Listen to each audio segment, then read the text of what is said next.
দর্শক, ফেব্রুয়ারির সেই ভয়ঙ্কর রাত, মধ্যপ্রাচ্যের নিস্তব্ধ আকাশ যেন হঠাৎই চিরে ফেলল আমেরিকার সেই ভয়ঙ্কর বাংকার বাস্টার বোমা। ইসরায়েল আর আমেরিকার যৌথ হামলায় নিহত হয়ে গেলেন ইরানের সর্বোচ্চ নেতা আয়াতুল্লাহ আলী খামেনি। পেন্টাগনের হুঙ্কার তখন আকাশ বাতাস কাঁপিয়ে দিয়েছিল। ইরানের পুরো ক্ষেপণাস্ত্র শিল্পকে মাটির সঙ্গে মিশিয়ে দেওয়া হবে। আর প্রেসিডেন্ট ডোনাল্ড ট্রাম্প বুক ফুলিয়ে ঘোষণা করেছিলেন মাত্র 2 থেকে 3 সপ্তাহ, এরপর ইরান বলে আর কিছুই থাকবে না, ইরান শেষ হয়ে যাবে। দর্শক, সেই ঘোষণার পর কেটে গেছে দেখতে দেখতে 2 মাস। আজ এপ্রিলের শেষ প্রান্তে দাঁড়িয়ে আমরা প্রশ্ন করছি, ইরান কি সত্যি শেষ হয়ে গেছে, নাকি উল্টো ট্রাম্প আর নেতানিয়াহুর সেই দম্ভ আজ চরম মিথ্যায় পরিণত হয়েছে? হরমুজ প্রণালী কার্যত বন্ধ, বিশ্বের তেল বাজার টালমাটাল, 13 বছরেরও বেশি লক্ষ্যবস্তুতে হামলার পরও যেন ফিনিক্স পাখির মতো ধ্বংসস্তূপ থেকে মাথা তুলে দাঁড়িয়েছে তেহরান। আজকের এই এক্সক্লুসিভ রুদ্ধশ্বাস মেগা এপিসোডে আমরা ফাঁস করে দেব হাজারো হামলার পরও কিভাবে ইরান এখনো অক্ষত, রাশিয়ার হাই প্রোফাইল নেতার ফাঁস করা তথ্য এবং খোদ মার্কিন গোয়েন্দা রিপোর্টের ভিত্তিতে জানাবো কেন যুদ্ধবিরতির নাম করে ট্রাম্প আসলে পালানোর পথ খুঁজছেন। খবরের পেছনের এই মেগা বিশ্লেষণ জানতে পুরো ভিডিওটি একটু স্কিপ না করে একেবারে শেষ পর্যন্ত আমাদের সাথে থাকুন, কারণ এখানে লুকিয়ে আছে বিশ্ব রাজনীতির সবচেয়ে বড় টুইস্ট। দর্শক, ভাবুন তো একবার, ট্রাম্প যখন ভেবেছিলেন যে ইরান শেষ, ঠিক তখনই রাশিয়ার ফেডারেশন কাউন্সিলের তথ্যনীতি কমিশনের চেয়ারম্যান অ্যালেক্সেই পুশকভ যেন আস্ত একটা বোমা ফাটিয়ে দিলেন। পুশকভ স্পষ্ট জানিয়ে দিলেন, ইরান এই যুদ্ধের জন্য অনেক আগে থেকেই প্রস্তুতি নিয়ে রেখেছিল। আমেরিকা যখন আকাশ থেকে বোমা ফেলছে, ইরানের আসল শক্তি তখন মাটির 100 ফুট নিচে লুকিয়ে।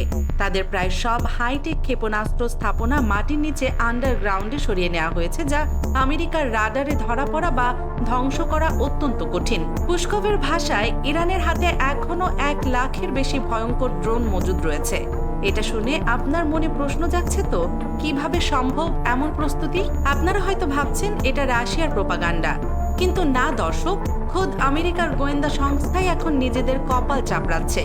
CNN এর ফাঁস করার রিপোর্ট অনুযায়ী মার্কিন গোয়েন্দারা দেখছেন 13,000 টার্গেটে হামলার পরও ইরানের অর্ধেক ড্রোন সক্ষমতা এখনো 100% অক্ষুণ্ণ। কিভাবে সম্ভব হলো এটা? ইরান এখানে এক ভয়ঙ্কর চতুর সামরিক কৌশল ব্যবহার করেছে, হিট অ্যান্ড রান বা মারো আর সরে পড়ো। তারা মোবাইল লঞ্চার ব্যবহার করেছে, রকেট মেরে লঞ্চার সরিয়ে ফেলেছে। আমেরিকার বোমারু বিমানগুলো মূলত আঘাত করেছে ডিকয় বা নকল লক্ষ্যবস্তুতে। অর্থাৎ ইরান আমেরিকাকে রীতিমতো বোকা বানিয়ে তাদের $বিলিয়ন বোমাগুলো মাটিতে ফেলিয়েছে। এই কৌশলটা কতটা চতুর তা ভাবলে অবাক না হয়ে পারা যায় না। ইরানের এই আন্ডারগ্রাউন্ড নেটওয়ার্ক শুধু সংরক্ষিত নয়, এটা তাদের পুরো প্রতিরক্ষা ব্যবস্থাকে অদৃশ্য করে দিয়েছে। মাটির নিচে হাজার হাজার ফুট গভীরে লুকানো টানেল, যেখানে আলো বাতাসের অভাবেও চলছে অত্যাধুনিক কমান্ড সেন্টার। এই প্রস্তুতি কয়েক বছর ধরে চলছিল, আর আমেরিকা বুঝতেই পারেনি। দর্শক, এবার আসুন আসল খেলায়। ইরানের সবচেয়ে বড় এবং ভয়ঙ্কর অস্ত্র আসলে তাদের ড্রোন বা মিসাইল নয়, তাদের সবচেয়ে বড় ট্রাম্প কার্ড হলো হরমুজ প্রণালী। পৃথিবীর সমুদ্র পথের তেল বাণিজ্যের 25% এবং তরলীকৃত প্রাকৃতিক গ্যাসের 20% যায় এই ছোট্ট হরমুজ প্রণালীর ভেতর দিয়ে। ফেব্রুয়ারির শেষে হামলার মাত্র কয়েক ঘন্টার মধ্যেই ইরানের বিপ্লবী গার্ড বার্কিনি রেডিওতে হুঙ্কার দিল, এই পথে কোনো জাহাজ চলতে পারবে না। ব্যাস, তাতেই কেল্লাফতে। তুফান সেন্টারের বিশ্লেষণ বলছে, হরমুজ বন্ধ হওয়ার কারণে বিশ্ববাজারে তেলের দাম প্রায় দ্বিগুণ হয়ে গেছে। জেট ফুয়েলের দাম আকাশ ছুঁয়েছে। বিশ্বের বড় বড় শিপিং কোম্পানিগুলো ভয়ে জাহাজ নোঙর করে বসিয়ে রেখেছে। এখন ভাবুন দর্শক, এই প্রণালী বন্ধ থাকলে কি হয়? বিশ্ব অর্থনীতির ধমনী যেন কেটে গেছে। এশিয়া, ইউরোপ, এমনকি আমাদের বাংলাদেশেও তেলের দাম বেড়ে গেছে হু হু করে। পেট্রোল ডিজেলের দাম বাড়ায় পরিবহন খরচ বেড়েছে, জিনিসপত্রের দাম বেড়েছে, মূল্যস্ফীতি চড়ে গেছে। ট্রাম্পের আমেরিকায় তো এটা সরাসরি ভোটারদের পকেটে আঘাত করছে। গৃহস্থলীর বাজেট পিষ্ট হয়ে যাচ্ছে। ইরান খুব ভালো করে বুঝেছে, আমেরিকার মতো পরাশক্তির সাথে সরাসরি মিসাইল দিয়ে যেতে যাবে না, কিন্তু তেলের দাম দিয়ে খোদ ট্রাম্পের রাজনীতিকে চরম চাপে ফেলা যাবে। আর হয়েছেও ঠিক তাই।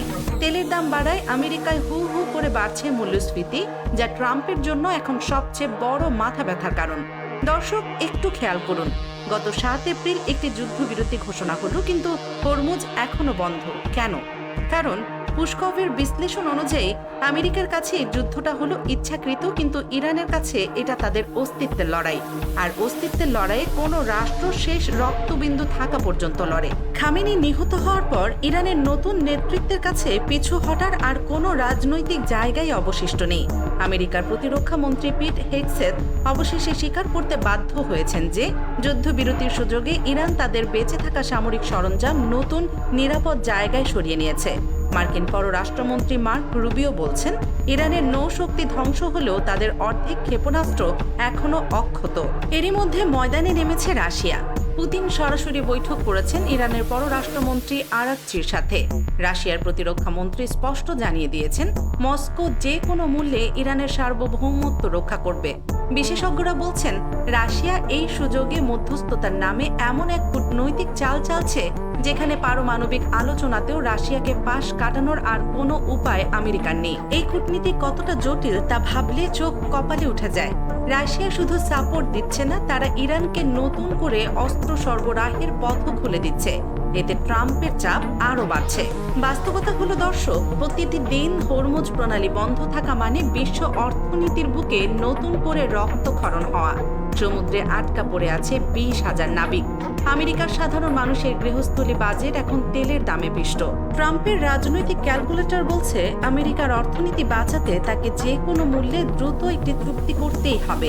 ভিয়েতনাম থেকে আফগানিস্তান ইতিহাস প্রমাণ করে, শুধু সামরিক শ্রেষ্ঠত্ব আর আধুনিক অস্ত্র থাকলেই যুদ্ধ জেতা যায় না।